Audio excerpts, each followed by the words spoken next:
So hello everyone, welcome back to my channel. So here again I am describing the hemolytic uremic syndrome. In the previous video I have described few points from my notes, but here is a PPT, a clear-cut description. So let's get started, and before starting please subscribe to my channel. Every day I will give new topics.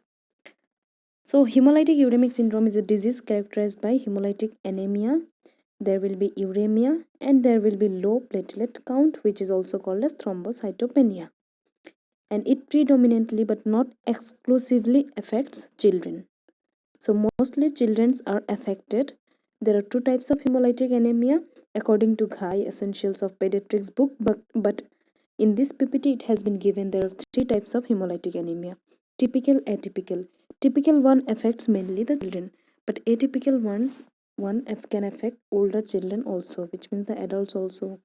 Then types of hemolytic uremic syndrome: typical, atypical, and hemolytic uremic syndrome due to complement abnormalities according to this PPT. Okay, so typical, atypical, and hemolytic uremic syndrome due to complement abnormalities. Typical one is mainly related with the Shiga toxin. Okay, typical one, here I am showing you. The typical one is Shiga toxin producing E. coli and Shigella, pneumococcal infection, HIV, and other viral or bacterial infections, which means the infection related is known as typical. Typical one is mainly infection related, and atypical one is not infection. Atypical one is not infection related. So the typical, here it has been written classification of hemolytic uremic syndrome TTP according to etiopathogenesis. So why it has been written as hemolytic uremic syndrome TTP? Okay, let me explain.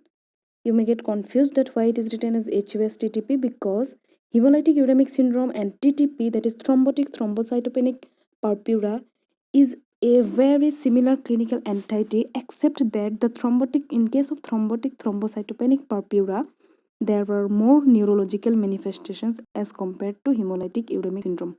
And the other things like the effect, like both the hemolytic uremic syndrome and thrombotic thrombocytopenic purpura affects the renal vasculature. Okay, and both of them affects the red blood cells. There will be, and both of them affects the platelets, that is there will be thrombocytopenia. So they has been described as similar clinical entity, except that there will be more neurological manifestations like seizures in case of thrombotic thrombocytopenic purpura as compared to hemolytic uremic syndrome. Hope it is clear. Now coming to the types: typical, atypical, and complement associated.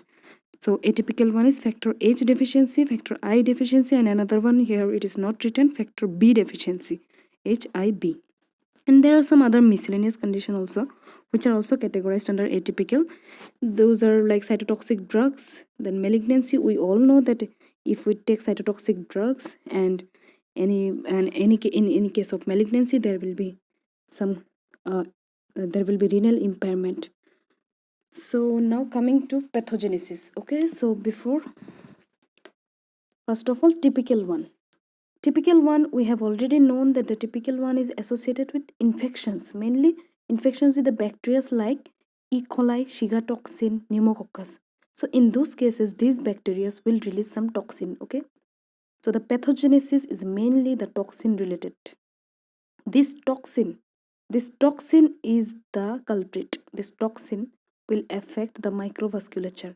This toxin will damage the endothelium of the blood vessels, and the damaged endothelium and the damaged blood vessels will cause the main problem, that is through the damaged blood vessels the RBC will not be able to migrate easily, and at the same time the platelets also and the RBC both will stick together, and there will be less number of platelets that will cause thrombocytopenia, and there will be hemolysis of the RBC. It's very simple. So the bacteria which are causing hemolytic uremic syndrome: enterohemorrhagic E. coli, Shigella dysentery type 1. This is very important, and we all know that in case of shigellosis there will be bloody dysentery. So the Shigella dysentery, they affects the gut epithelium. Okay, the gut epithelium as well as the renal vasculature also.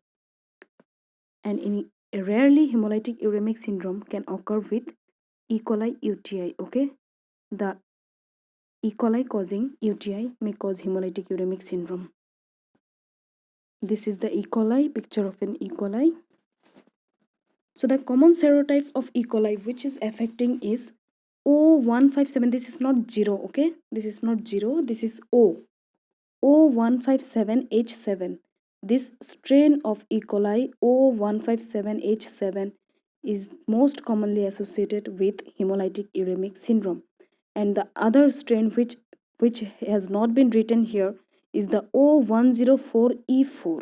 Write it down, O104E4, H4. That one is another O104H4 is the another one strain of E. coli which also causes hemolytic uremic syndrome, but the most common is O157H7. So however, only about 10 to 15% patients with E. coli infection will develop hemolytic uremic syndrome. So the sources of infection are milk and animal products, incompletely cooked beef, pork, poultry and lamb, and human fecal-oral transmission. Vegetables and salads and drinking water may be contaminated by bacteria shed in animal waste. So mainly incompletely cooked beef, okay? Incompletely cooked beef, poultry and the pork. These are the causes, these are the sources of infection for hemolytic uremic syndrome. Can this feeding transmit? Okay, comment in the comment section just for fun. Then atypical non-diarrhea related hemolytic uremic syndrome. The atypical one, actually there has been a little bit confusion. It has been written that atypical one was mostly associated with the deficiency of complement factor H, I and B, but here it is pneumococcal one is also written, so atypical one non-diarrhea. So the main difference between atypical and typical is that, just remember, typical one there will be diarrhea, okay? The bacteria will affect the gut epithelium and there will be diarrhea. But in case of atypical one, there will be no diarrhea, which means non-diarrhea related hemolytic uremic syndrome. Very simple. Typical one, diarrhea related, gut epithelium will be affected, and atypical one, no diarrhea, gut epithelium will not be affected.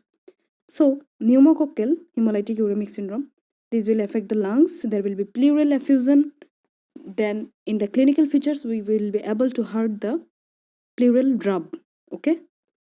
So hemolytic uremic syndrome due to complement abnormalities is also categorized under atypical. So atypical one, pneumococcal hemolytic uremic syndrome, hemolytic uremic syndrome due to complement abnormalities, and some miscellaneous causes of hemolytic uremic syndrome and TTP are abnormalities in intracellular vitamin B12 metabolism. This is very, very important. Please mark this point.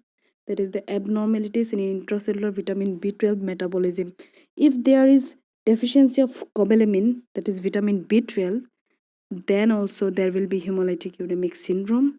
So if we treat this condition, if we know the underlying condition like there is vitamin B12 deficiency in the child, we can easily treat this bigger condition. We can just supplement the vitamin B12 in the diet.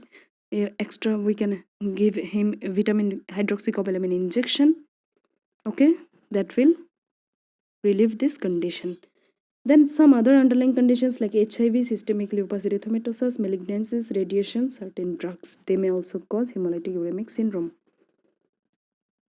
Now coming to other infections associated with HUS are influenza, cytomegalovirus and infectious mononucleosis. Influenza, cytomegalovirus and infectious mononucleosis and bacteria like streptococci and salmonella. So streptococci and salmonella, the more earlier we have learned that the typical one was caused by E. coli and Shigella, but other bacteria which are also causing hemolytic uremic syndrome are streptococci and salmonella. So the four bacteria which are associated with this disease hemolytic uremic syndrome are E. coli, Shigella, streptococci and salmonella, and the viruses are influenza, cytomegalovirus, infectious mononucleosis. Hope you will remember the name. Now coming to the typical pathophysiology involves the Shiga toxin. Earlier I have told you that the Shiga toxin binding to proteins on the surface of glomerular endothelium. Not only on the glomerular endothelium, it has been written in Ghai that they also bind to gut epithelium, okay? That's why there is diarrhea. The Shiga toxin is mainly associated with diarrhea, so they attach to the gut epithelium on the surface of glomerular epithelium and inactivate a metalloproteinase called ADAMTS13. This is a very big name. I have forgotten the full form. Later on, you search in the net the other ADMTS13, which is very essential because it is associated with the von Willebrand factor and which is also involved in the closely related TTP. Okay, this gene is important. This metalloproteinase is important, ADAMTS13, which is associated with von Willebrand factor and platelet activation and all. The arterioles and capillaries of the body become obstructed by the resulting complexes of activated platelets, which have adhered to endothelium through large multivariate von Willebrand factor. The latter part I will discuss in another video. You remember there will be presence of cystocytes in the peripheral blood smear. Because the video is getting very much longer, so it will be difficult for me to upload. So please subscribe to my channel if you want to see the latter part also, and if you find this video interesting, please subscribe to my channel, and thank you all for watching till the end.